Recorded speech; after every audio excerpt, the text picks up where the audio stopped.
আসসালামু আলাইকুম রহমতুল্লাহি ওয়া বারাকাতুহু। অনার্স চতুর্থ বর্ষ গণিত ডিপার্টমেন্টের পরীক্ষার্থীরা তোমাদের সকলকে জানাই শুভকামনা। তোমরা স্ক্রিনে দেখতে পারতেছো টোপোলজি অ্যান্ড ফাংশনাল অ্যানালাইসিস 2022 সালের বোর্ড প্রশ্ন। এটা গুরুত্বপূর্ণ সাবজেক্ট। এই সাবজেক্টটা মূলত অনার্স চতুর্থ বর্ষ অনেকের জন্য আতঙ্কের একটা সাবজেক্ট। কারণ হলো এই সাবজেক্টে যেহেতু ওর দুইটা বই প্লাস থিওরি বেশি, সমস্যা অঙ্কের চেয়ে থিওরি বেশি আসে, আর থিওরিটিক্যাল এই বিষয়গুলো বেশিরভাগই মুখস্থ করে লিখতে হয়। তো আমি আর কথা বাড়াচ্ছি না, তোমরা দেখতে পারতেছো খ বিভাগের প্রশ্ন। তারপর এখানে তোমরা খেয়াল করে দেখতে পারতেছো গ বিভাগের প্রশ্ন। আসসালামু আলাইকুম রহমতুল্লাহি ওয়া বারাকাতুহু। অনার্স চতুর্থ বর্ষ গণিত ডিপার্টমেন্টের পরীক্ষার্থীরা তোমাদের সকলকে জানাই শুভকামনা। তোমরা স্ক্রিনে দেখতে পারতেছো টোপোলজি অ্যান্ড ফাংশনাল অ্যানালাইসিস 2022 সালের বোর্ড প্রশ্ন। এটা গুরুত্বপূর্ণ সাবজেক্ট। এই সাবজেক্টটা মূলত অনার্স চতুর্থ বর্ষ অনেকের জন্য আতঙ্কের একটা সাবজেক্ট।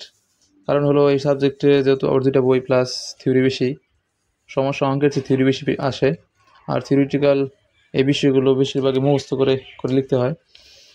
তো আমি আর কথা বাড়াচ্ছি না, তোমরা দেখতে পারতেছো খ বিভাগের প্রশ্ন। তারপর এখানে তোমরা খেয়াল করে দেখতে পারতেছো গ বিভাগের প্রশ্ন। আসসালামু আলাইকুম রহমতুল্লাহি ওয়া বারাকাতুহু।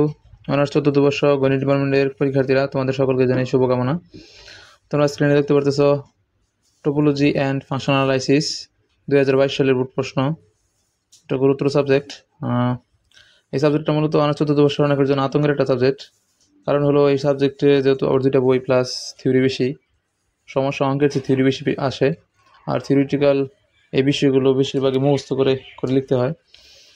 তো আমি আর কথা বাড়াচ্ছি না, তোমরা দেখতে পারতেছো খ বিভাগের প্রশ্ন।